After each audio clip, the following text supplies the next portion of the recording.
Boulangerie, pâtisserie, chocolatier, à Pâques, les vitrines sont un enchantement pour les yeux. Lapins malicieux, poules replètes et œufs multicolores font leur show à grand renfort de nœuds sophistiqués et de rubans. Le chocolat ça brille, c'est beau, c'est bon et ça rendrait un peu accro. Tous les jours avec mes enfants, le soir on s'accorde un carré de chocolat. Que du noir. Moi je suis très chocolat noir. Pour moi ça peut être, oui c'est un peu comme une drogue. C'est un petit peu exagéré, mais effectivement, il y a un côté un peu addictif au chocolat, tout le monde le sait. Les Français fondent pour le chocolat. Nous en consommons près de 7 kilos chaque année et dépensons 110 € en moyenne pour satisfaire notre gourmandise. À Pâques, les professionnels du marché sont à la fête. Ils réalisent 30% en moyenne de leur chiffre d'affaires pendant cette période. Le chocolat est bon, depuis quelques années, il est beau. Emballage sophistiqué, couleurs attrayantes, publicité séduisante. Le marketing fait tout pour attirer le client et le faire croquer toujours plus. Aujourd'hui, le chocolat vend du rêve, de la douceur et du plaisir. Mais savez-vous vraiment ce que vous mangez? Comment est fabriqué le chocolat? Avec quels ingrédients? En y regardant de plus près, on découvre une réalité beaucoup moins séduisante. Et quand on veut en savoir plus, les portes se ferment. Oui, bonjour, je cherchais à joindre monsieur s'il vous plaît. Le poste ne répond pas. Le monde du chocolat est un des plus secrets de l'industrie agroalimentaire. Enquête sur un produit que vous croyez connaître et qui cache bien des surprises.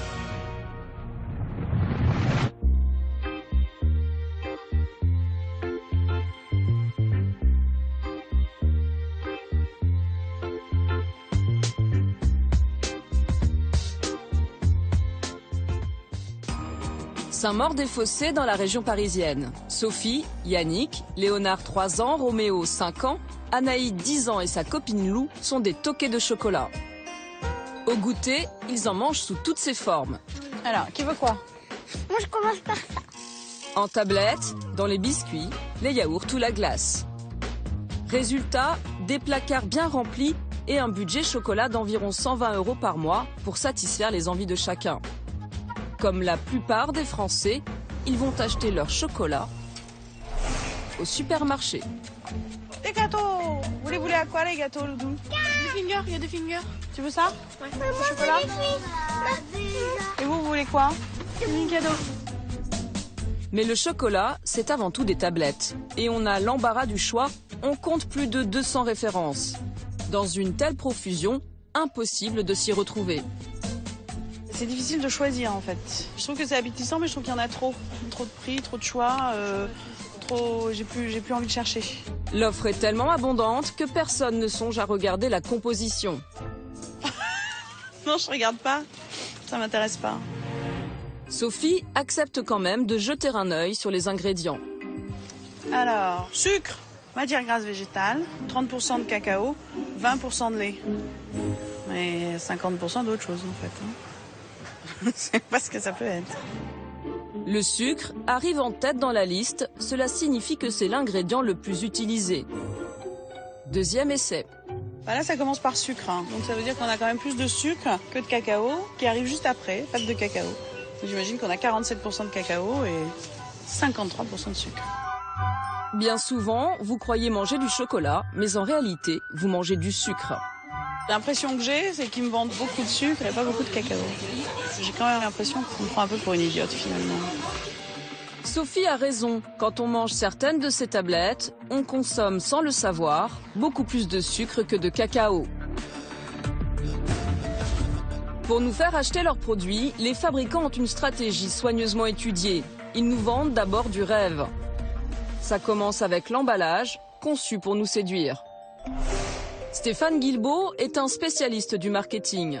Il est l'auteur de plusieurs ouvrages qui prônent la désobéissance alimentaire. Il connaît bien les astuces des industriels pour vendre leur chocolat. Quand il s'agit de séduire, les tablettes se parent de leurs plus beaux atours.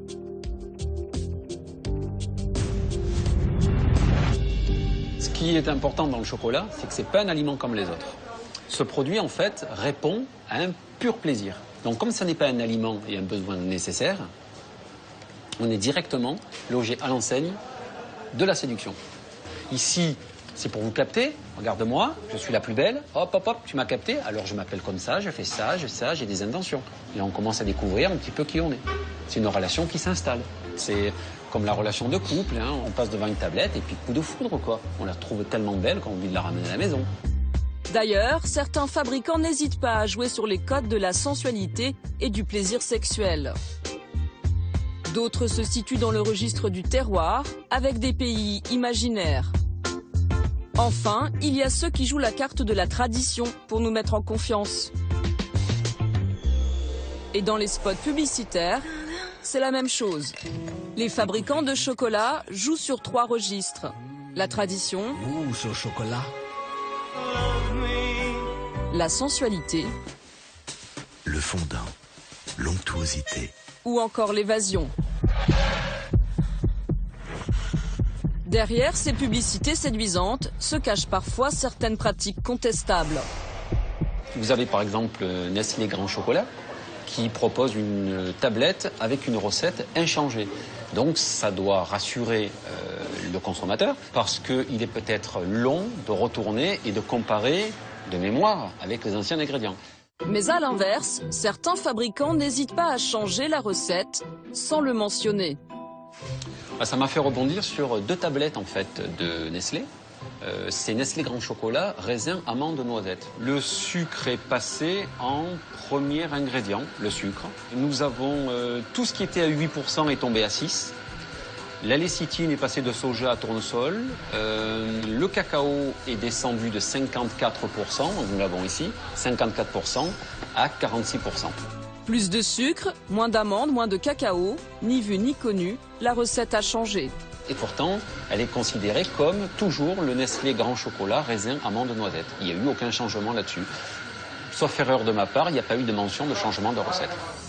Et pour cause, la loi n'oblige pas les fabricants à prévenir les consommateurs de ces changements, même quand la qualité est à la baisse et que les recettes sont moins coûteuses. Pour savoir comment sont élaborées ces recettes, nous contactons plusieurs fabricants, parmi les plus connus. Oui, bonjour. Je cherchais à joindre monsieur s'il vous plaît. Pour l'instant, je n'ai pas de réponse à vous donner. J'en suis navré. Oui, bonjour. Oui, bonjour. Il faut que je revienne vers vous parce que bon, super débordé là. Merci beaucoup. Bonne journée, au revoir. Je souhaitais parler à la personne qui s'occupe des relations presse pour... Le poste ne répond pas. Est-ce que vous pourriez nous envoyer un mail? Impossible de filmer la fabrication des chocolats que nous mangeons. Sans doute les multinationales souhaitent-elles cacher certaines pratiques au grand public.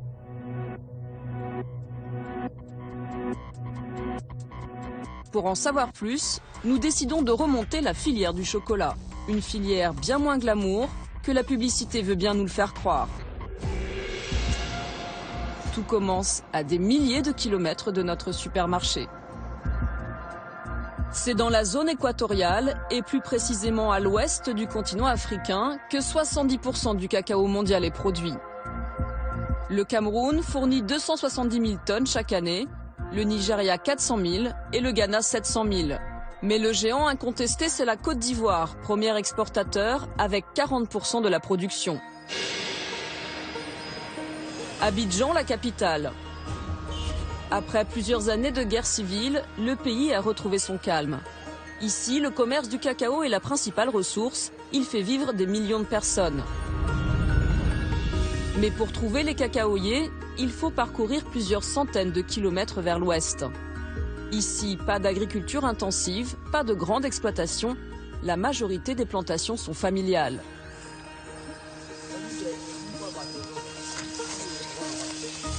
Claude, Jules et Émile vont cueillir la récolte du jour. Les 3 hommes gagnent leur vie grâce au cacao. Claude est employé, Jules propriétaire du champ et Émile vient donner un coup de main régulièrement.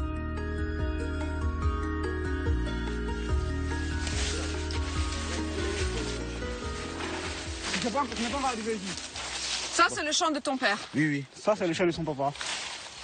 Voilà, on y va.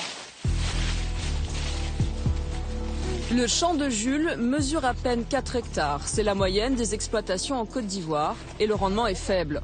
Sur les cacaoyers, peu de cabosses. C'est à l'intérieur de ces cabosses que l'on trouve les précieuses fèves de cacao. Voilà. C'est délicieux. Maintenant ça, c'est une cabosse qui est bien normale. Là, ça c'est la coque du cacao. Et voilà les fèves. Ce qui donne la cabosse du cacao. Faut pas arrêter de sucer la mon ami. On est sur un travail, nous sommes sur un travail, Non mais il ne peut pas m'en passer. Très long d'ici.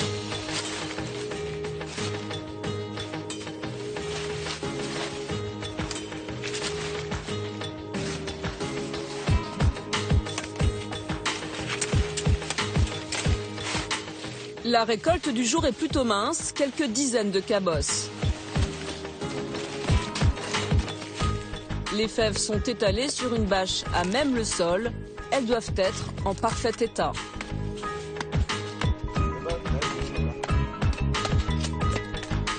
Ah, c'est le vrai cacao. Bientôt, le pisteur va venir les acheter. Quand le pisteur vient, il te dit où va ton cacao? Jamais. On sait pas? On sait pas. Lui il vient avec son bascule. Il vient, moi il y a mon cacao. Ah mon petit, ton cacao là c'est sec. Faut voir. S'il voit que c'est sec, bon moi je paye à 750. Bon, il n'y a pas de problème. On pèse. Il prend son cacao, moi je prends son argent. Et puis on se sépare. Ni vu, ni connu. Il charge le remorque et puis paf, il l'amène dans sa boîte. Puis c'est comme ça le cacao arrive au port. Du port maintenant, destination inconnue. Mais nous savons que c'est la France qui prend le cacao de Côte d'Ivoire. Nous le savons très bien. Étape suivante, la fermentation. Une étape capitale pour libérer les arômes du cacao.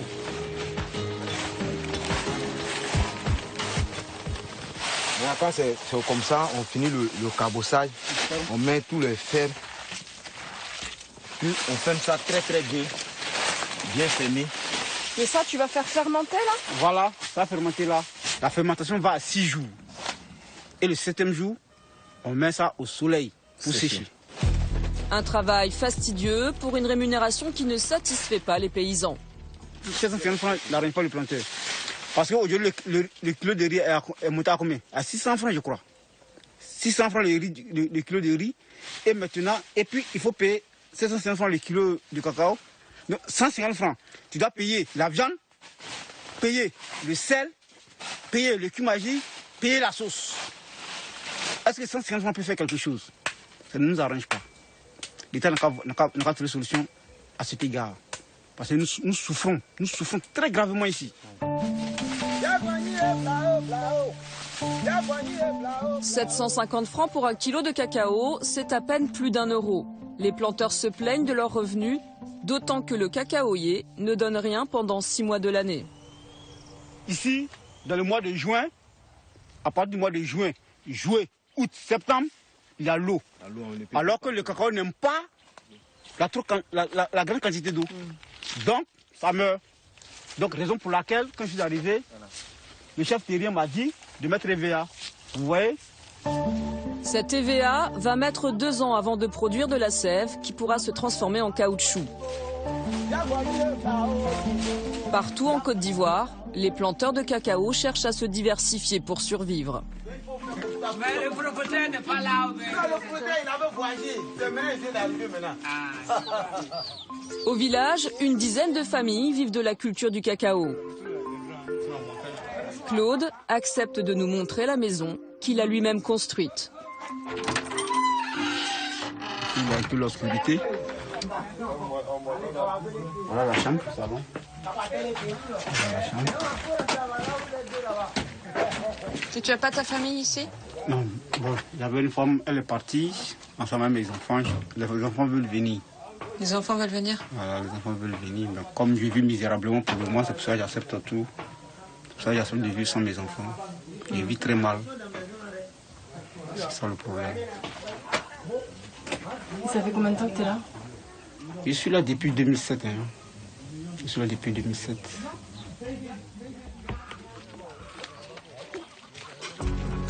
Des planteurs de cacao, on en compte environ 750 000 en Côte d'Ivoire. Chacun livre sa maigre récolte. Sac après sac, kilo après kilo, les fèves s'empilent sur des camions qui prennent la direction de San Pedro.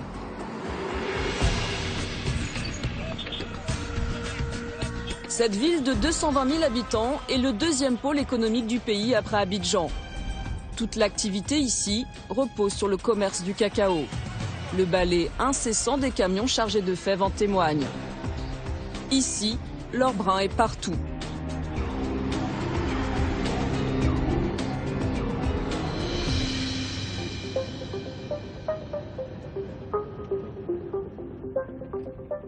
Eric travaille au cœur de cette filière. Sa profession, acheteur.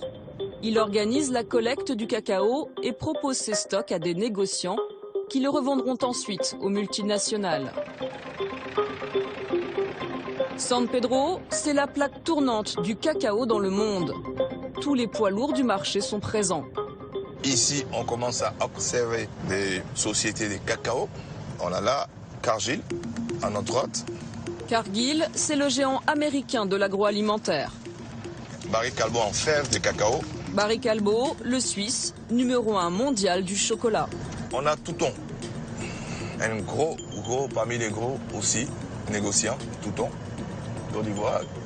Là, on va toucher 11 gros ADM.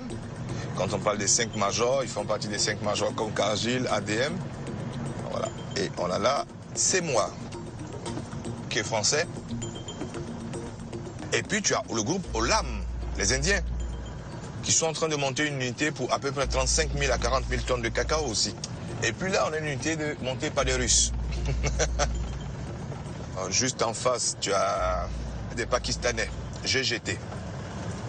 C'est l'or ivoirien, ça s'appelle l'or brun. Le cacao. L'acheteur de cacao accepte de nous emmener dans ses entrepôts. C'est ici qu'il conditionne ses sacs de fèves avant de les envoyer au port chez les transporteurs. Voilà une usine, voilà un entrepôt. Eux, ils ont subdivisé leur magasin en deux, leurs entrepôts en deux. Il y a tout ce qu'ils mettent pour le cacao tout venant, comme du brousse, là, qu'on appelle le cacao brousse. Ça, c'est encore mon stock qui est là. Et chaque matin, je viens vérifier mon stock brousse pour voir effectivement s'il n'y a pas d'anomalie sur mon stock brousse. Eric reçoit ses sacs en provenance de la brousse et doit faire le tri avant de les revendre. Le travail consiste à enlever les fèves de mauvaise qualité, mais aussi les morceaux de bois, les petits cailloux, ce qu'il appelle les déchets. Ouais, des déchets, voilà. Voilà les déchets. Et tout ça, on les sort du cacao, quoi. Une fois le tri effectué, les fèves sont bonnes pour l'export. Comme vous t'attendez, ça fait comme l'arachide, on dit le cacao est bien sec. Quand il n'est pas sec, tu n'entends pas ce bruit. Eric doit surveiller ses stocks en permanence. 40, 42. La moindre négligence peut lui faire perdre de l'argent. Tu as un sac qui est fendu là, tu vois. Ouais. Et voilà. Fais toujours être vigilant parce que tu fais pas attention, le sac peut se vider et puis tu as des freins, tu as des pertes de poids que tu n'arrives pas à expliquer. Dès que c'est bon, on va l'envoyer chez le transitaire. J'ai 175 tonnes. 175 tonnes, prêtes à partir. Mais quand on lui demande combien d'argent il va gagner, Eric devient plus évasif. Il n'y a pas grand-chose, mais bon. Il n'y a pas de salaire, mais on essaie de vivre. Tant que la famille est heureuse, on dit merci. Dieu merci.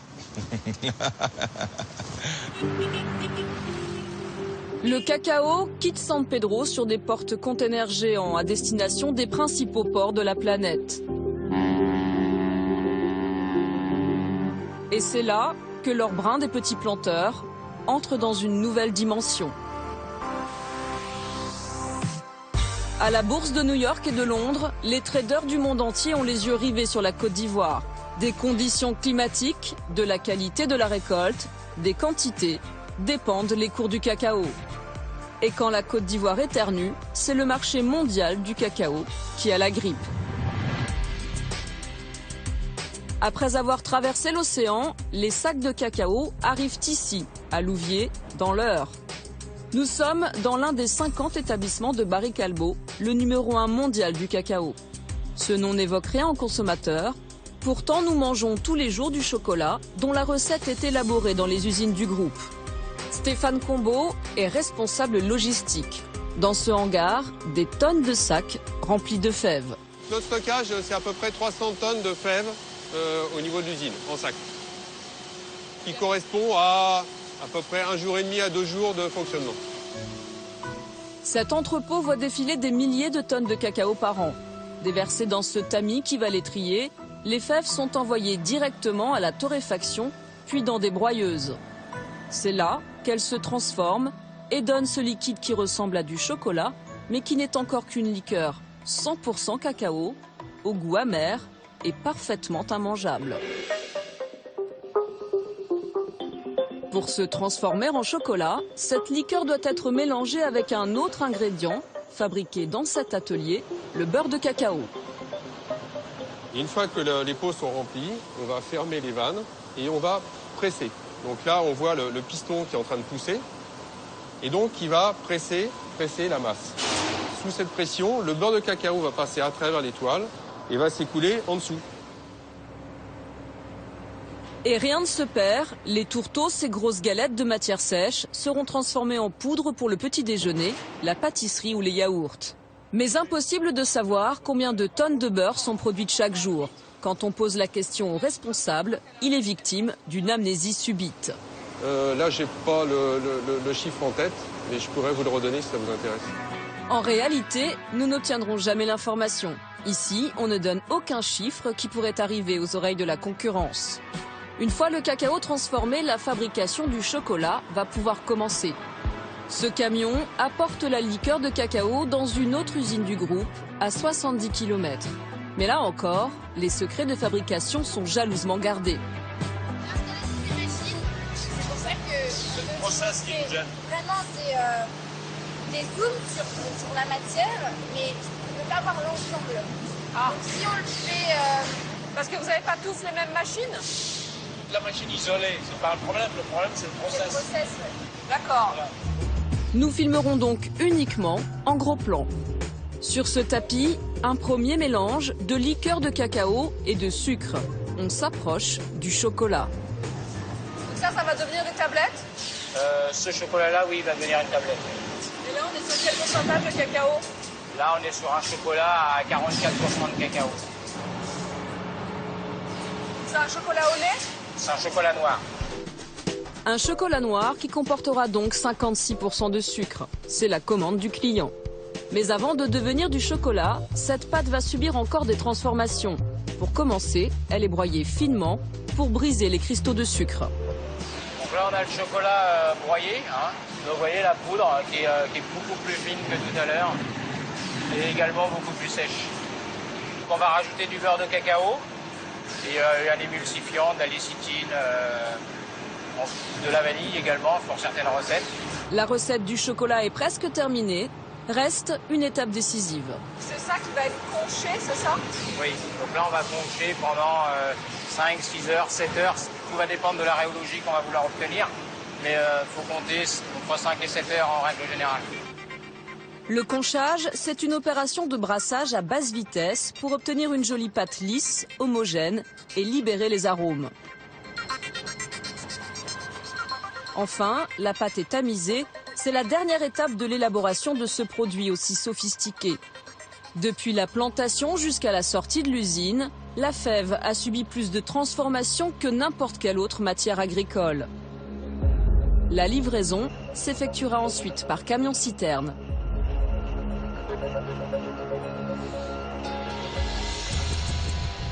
À Pâques, ce chocolat, nous allons le retrouver partout, du boulanger à l'artisan, en passant par les maisons de luxe et le supermarché.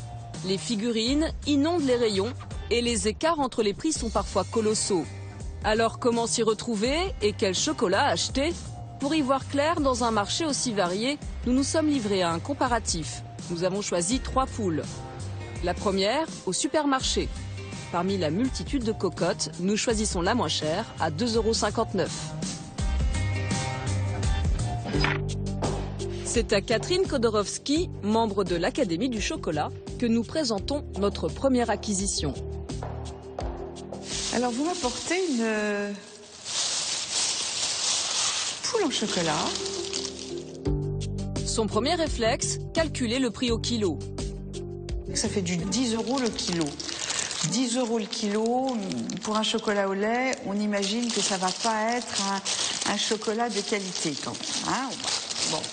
Ça ne sent pas grand-chose, il faut dire. Ça ne sent même pas le chocolat, à vrai dire. Voilà. C'est très gras, très sucré. Ça a plus un goût de caramel, de sucre caramélisé que de chocolat. Bon, on en a pour son argent. Cette poule, elle ne coûte pas cher, mais on comprend bien pourquoi. Hein. Il y a très peu de cacao, très peu de bons produits, beaucoup de graisses végétales qui ne coûtent pas cher, beaucoup de sucre, des produits qui n'ont rien à faire dans du chocolat, comme de la farine de riz ou de la farine de blé, même du sel, pour faire ressortir encore le goût du sucre. Pas étonnant que ça ne coûte pas cher. Encore une fois, l'étiquette de ce supermarché, moins de 12 € le kilo, ça ne peut pas être un grand cru de cacao. Deuxième poule, cette fois dans une boulangerie de quartier. Beaucoup plus cher, 14,75 €. Une poulette qui vient d'un boulanger du 9e arrondissement. Ah, elle est emballée dans du papier de soie pour la protéger déjà. C'est bien. Voilà, avec une ravissante petite poulette qui est petite mais lourde. Ça sent le chocolat noir. Je vais le goûter. Chocolat un peu croquant, moins gras que les chocolats plus industriels que nous avons goûtés auparavant, qui avaient été achetés en supermarché. Un 14,75 €, bon, moi je trouve ça un peu cher. Je trouve ça un peu cher, surtout que ce qu'il y a à l'intérieur me semble industriel. Les petits œufs dragéifiés en couleur un petit peu fluo. Je ne pense pas que ce soit artisanal. Problème avec cette poule, on ne trouve aucune étiquette. Je n'achèterai pas une poulette à ce prix-là sans aucune indication. Je ne connais pas le pourcentage de cacao, donc le pourcentage de sucre. Je n'ai aucune information sur sa composition. Je ne connais même pas son poids. Après la poule à 2,59 €, celle à 14,75 €, nous nous rendons dans une maison très réputée. Ici, la poule coûte encore plus cher, 24 €. Vous m'apportez là une poule de luxe. Je vois le nom d'un grand pâtissier français qui se présente comme étant l'un des meilleurs au monde. Je l'ouvre.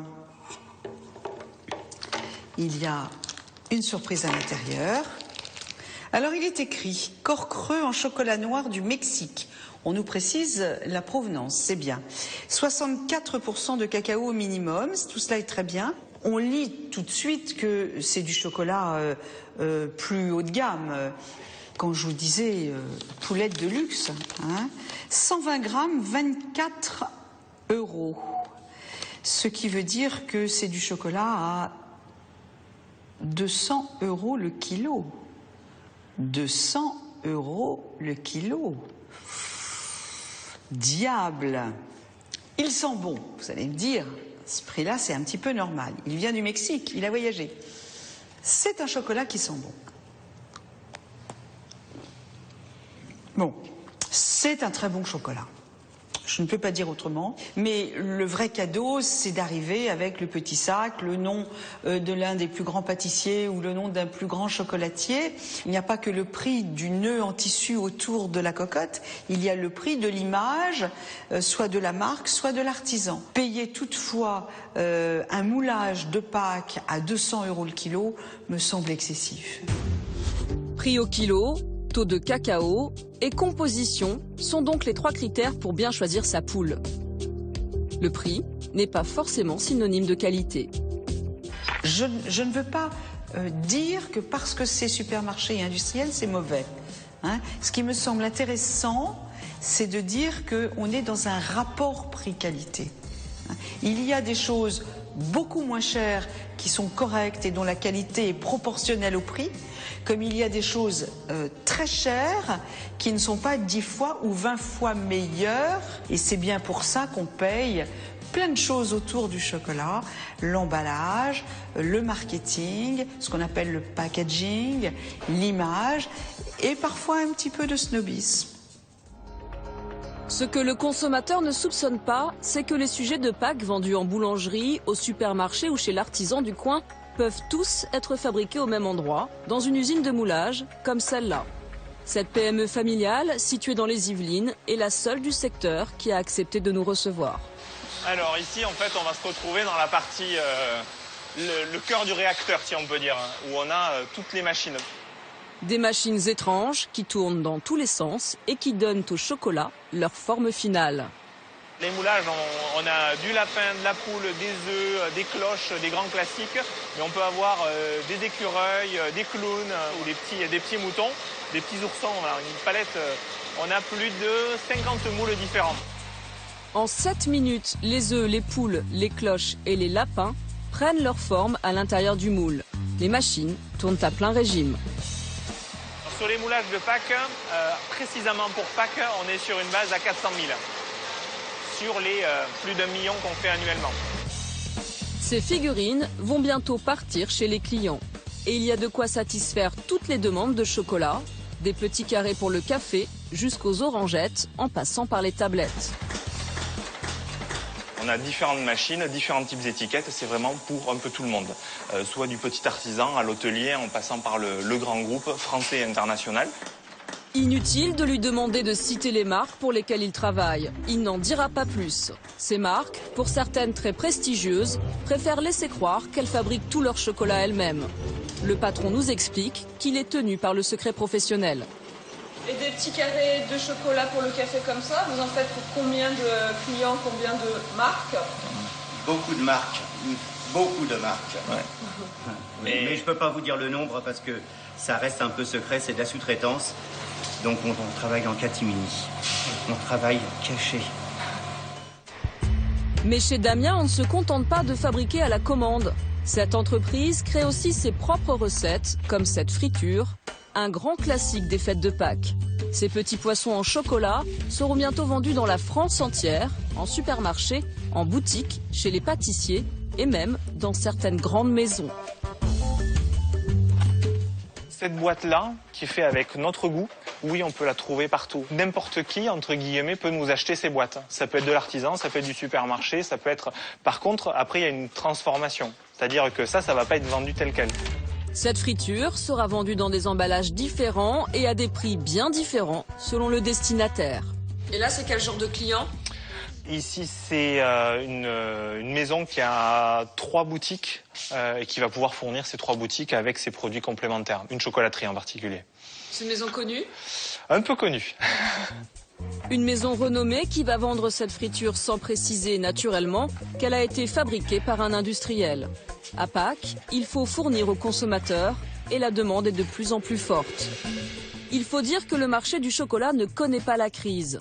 Depuis 10 ans, la production a augmenté de 20% pour atteindre un chiffre d'affaires colossal, 2,7 milliards d'euros dans notre pays.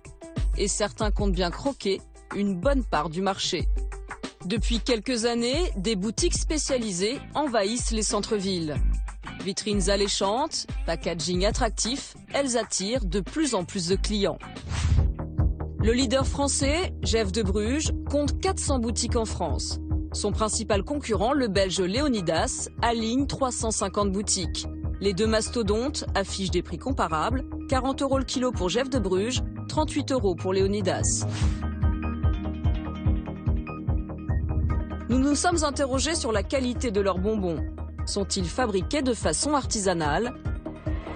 C'est en tout cas ce que pensent les clients. C'est très connu et c'est très bon. Je suis venue là parce que pour moi c'est une meilleure qualité. Mais c'est vrai que je vais faire confiance beaucoup plus facilement à un chocolatier qu'au supermarché. Pour vous, c'est du chocolat artisanal? Oui. Si les clients pensent que ces chocolats sont fabriqués par des artisans, c'est aussi parce que les vendeurs les laissent croire. Nous avons demandé à notre expert, Stéphane Guilbault, de jouer les clients mystères dans ces deux enseignes. C'est des chocolats artisanaux? Oui, c'est Jacques de Bruges. C'est pas comme... Ils sont fabriqués... C'est des chocolats belges? Absolument. Dans une autre boutique, de la même enseigne, pas d'hésitation. Elle aime les chocolats artisanaux, peu sucrés et plutôt haut de gamme. Donc si les trois critères sont réunis, banco, ça va. C'est pas grande surface. De la qualité, d'accord. Haut de gamme et artisanal. C'est quelle gamme de chocolat? C'est chocolat artisanal, hein, ça? Mais la confection, ça reste quand même artisanal, ça reste quand même... Bien entendu. Pour Stéphane Guilbault, ces réponses posent problème. Quand j'ai dit, moi, je ne souhaite que des chocolats artisanaux, on m'a pas dit, mais sortez de la boutique. On m'a dit, allez-y, allez-y, vous pouvez acheter chez nous. Donc, il a répondu, en fait, à la notion même du marketing, de vendre du rêve. C'est moi qui l'ai proposé, son petit mensonge me l'a servi. Jeff de Bruges fabrique chaque année 500 millions de chocolats, Léonidas 800 millions. Des chiffres qui évoquent une production industrielle plutôt qu'artisanale. Nous avons demandé à visiter leurs ateliers. Jeff de Bruges a décliné nos multiples demandes de tournage. La marque Léonidas, elle, a accepté de nous recevoir. Rendez-vous nous est donné dans une boutique parisienne. Olivier Guenne est le responsable commercial pour le Benelux et la France. Nous lui posons la question, son chocolat est-il artisanal? Pour moi, c'est artisanal. C'est les méthodes artisanales. C'est la méthode artisanale, on l'applique tous les jours. Voilà.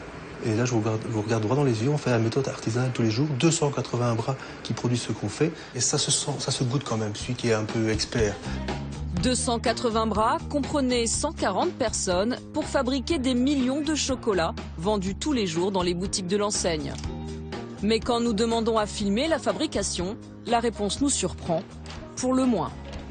Notre atelier de production, c'est une vraie fourmilière. Je dirais plus c'est un souci au niveau sécurité.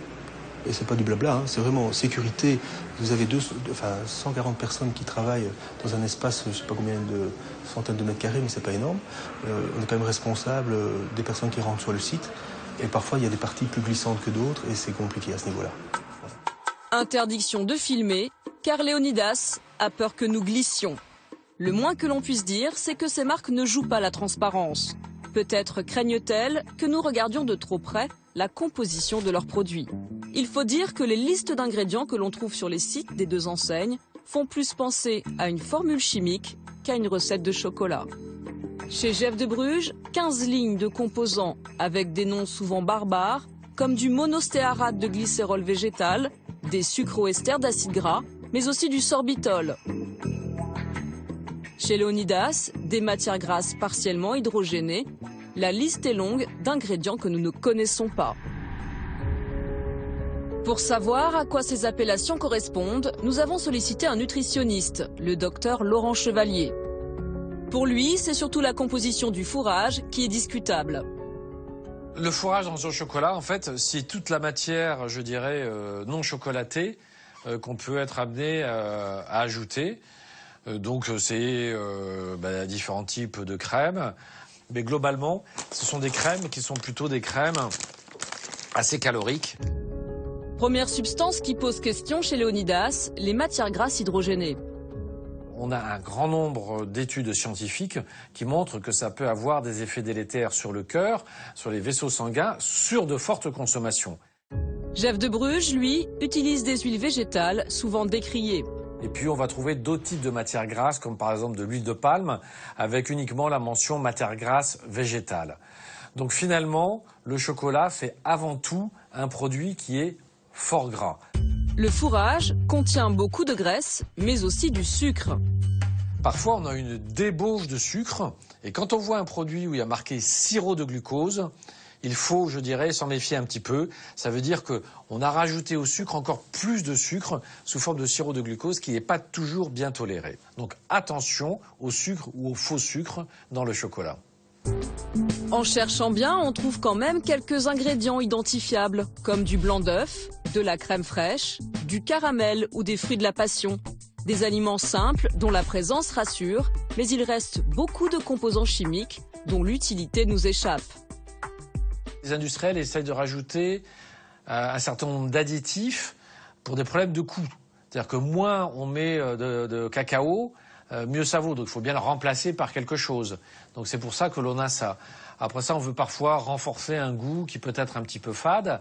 Et à ce moment-là, on rajoute des arômes de synthèse. Dans certains chocolats, on va même trouver des correcteurs d'acidité. Donc ensuite, le système est très simple. Si on s'aperçoit qu'il y a beaucoup de produits dont on ne connaît pas la composition, eh bien, on évite d'en prendre, tout simplement. Alors comment faire pour manger un chocolat plus authentique ? En France, il reste une poignée d'artisans qui fabriquent encore leur chocolat eux-mêmes. Nichée au pied du massif de la Chartreuse, voici la petite ville de Voiron, célèbre certes pour son église du 19e, mais aussi pour sa chocolaterie. Véritable exception à la française, cette adresse est incontournable pour les amateurs de chocolat. Ici, les tablettes sont 2 à 3 fois plus chères qu'en supermarché, mais apparemment, les clients sont prêts à mettre le prix. Quand on s'en allait à Voiron, on nous a dit faut aller voir la chocolaterie. Et on a trouvé du bon chocolat. Donc voilà, on s'est garé exprès là, on vient voir. Je suis un grand amateur de chocolat et puis franchement ceux-là, ils sont délicieux. Le chocolatier et maître des lieux, c'est Stéphane. Dans sa boutique au charme d'antan, il fait un peu figure de gardien du temple. L'histoire de cette chocolaterie commence il y a plus d'1 siècle. L'arrière-grand-père de Stéphane, Félix Bonnat, fut l'un des premiers artisans à fabriquer du chocolat dès 1884. Ici, l'amour du cacao se transmet en héritage depuis 130 ans. Stéphane est fier de nous montrer l'une des premières tablettes de son ancêtre. C'est quoi ça? Ça, c'est la tablette. C'est notre emballage en 1903. Une tablette dont l'emballage n'a pas changé depuis cette époque. La maison ne dépense pas d'argent dans le packaging. Ah, je suis pas vendeur de boîtes, non. Non, moi je sais faire du chocolat, pas des boîtes. Et le chocolat de Stéphane reste un produit traditionnel. Pas d'additifs, pas de conservateurs ni de graisse végétale. La liste des ingrédients est simple, elle tient en quelques mots. Cacao, beurre de cacao, sucre, amandes, ganache, nougatine, écorce d'orange, miel et liqueur. J'ai vu des ganaches qui avaient des durées de vie de 9 mois. C'est juste, on est dans le domaine de la science-fiction là. Mais ça marche. Stéphane continue à fabriquer son chocolat à l'ancienne. Pour rendre le chocolat fondant et onctueux, il ajoute du beurre de cacao. La plupart des industriels utilisent également de la lécithine de soja, qui permet de mettre beaucoup moins de beurre de cacao. Pour donner un ratio, on rajoute à peu près 400 grammes de lécithine de soja par tonne de chocolat. Là où il faudrait rajouter à peu près entre 100 et 200 kilos de beurre de cacao. Le beurre de cacao coûte environ 8 fois plus cher que la lécithine. Mais c'est le prix à payer pour un chocolat sans aucun additif. Même chose pour le conchage, destiné à stabiliser le chocolat et développer les arômes. Dans l'industrie, l'opération dure 7 heures. Ici, Stéphane prend son temps. Conchage, combien de temps là? C'est parti pour durer 48 heures. Un temps de fabrication respecté, des produits authentiques. Voilà pourquoi les tablettes de Stéphane sont plus chères qu'au supermarché. Quand vous allez dans un supermarché et que vous pouvez acheter 4 tablettes pour 2 €, si on est un petit peu résistant à tous les additifs qu'on trouve dans le chocolat industriel de mauvaise qualité, il faut acheter du chocolat pas cher. Entreposé dans le hangar de Stéphane, un trésor qu'il accepte de nous montrer. Son stock de cacao. Dans ses sacs, les meilleures fèves du monde. Donc ça c'est du Carenero, ce qu'on appelle le Carenero supérieur. C'est un cacao qui est très bon, qui est plutôt floral. Ici, ça c'est le Chuao, donc c'est le Chuao de la partie basse, c'est-à-dire les plantations qui sont vraiment très proches de la mer. Il aura des accents un petit peu terreux. En dessous, là-bas, c'est du Chuao un peu plus en altitude. Il est plus délicat. Ça, c'est un cacao à 11 € le kilo. Ici, Trinité. Ça, c'est du Madagascar. Madagascar qui est bio, c'est un cacao qui est très bon. Des grands crus qui se monnaient cher, Stéphane est prêt à mettre le prix fort pour une fève d'exception. Moi, je peux payer jusqu'à 7 fois le prix du marché. Mais avec un grand sourire, hein. C'est pas une obligation, je le fais parce que je le veux. Mais c'est normal, je veux dire, on s'assied pas sur la détresse des gens pour gagner de l'argent, ça se fait pas. Chaque année, Stéphane part lui-même aux 4 coins du monde pour sélectionner ses fèves. Mais quand il doit rester à Voiron, il fait appel à une négociante en qui il a totale confiance, Sylvie Bélanger.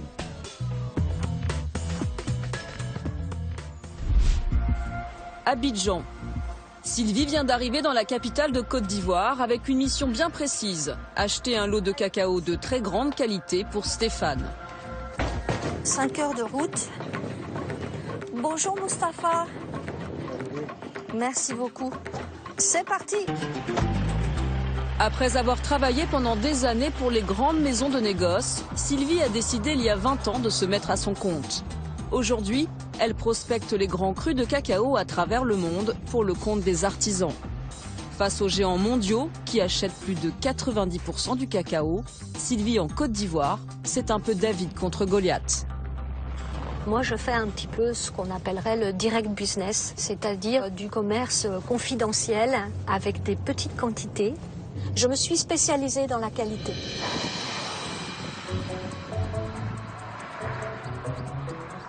Sylvie a rendez-vous dans une coopérative de planteurs à 350 km d'Abidjan.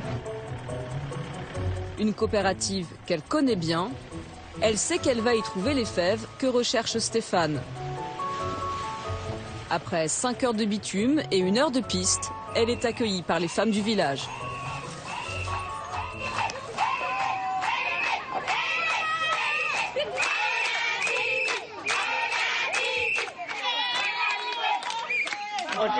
Merci pour l'accueil.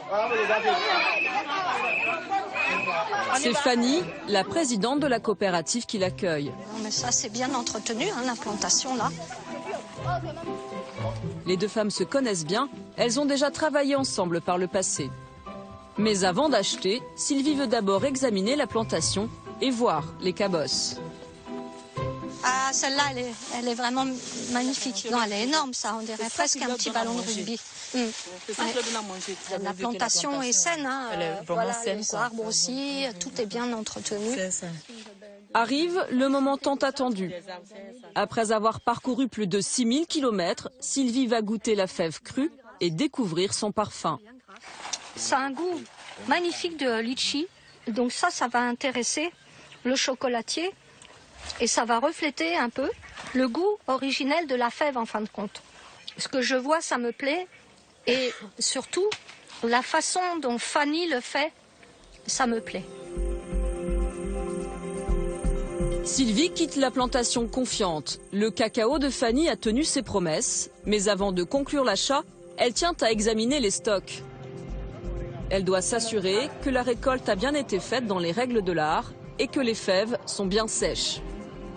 Tout à fait. Et puis, on le fait comme ça. Voilà. Et c'est là qu'on va retrouver les bonnes fèves. Les fèves. D'accord. Tu vois que le cacao, il est bon, il est là. magnifique. Hein, il est magnifique. Ouais. Ça sent bon. Ça sent bon. Ça sent bon. Voilà. Ouais. Tu vois. Là, le taux d'humidité, c'est parfait. C'est 8. Tu vois, 8, 7, 8. Voilà, 7, 8. Comme ça, le cacao, il chante, il colle pas dans la main. Il colle pas dans la main. Verdict, moi j'achète retrié en éliminant la moindre fève plus petite et puis les fèves collées là. Voilà. Vous êtes d'accord sur le prix ou pas? Toujours. Oh, on va s'arranger, vraiment. Elle paye un peu plus que les autres. Donc même je vais payer plus que... Ça, voilà. c'est sûr, voilà. Voilà. Plus que quoi? Plus que le marché. Voilà. Mais en prix, on dépasse largement les 950 francs CFA. C'est 200 francs de plus que le prix du marché.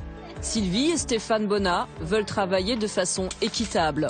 L'argent versé en plus ira à la coopérative, aux planteurs et à leurs familles.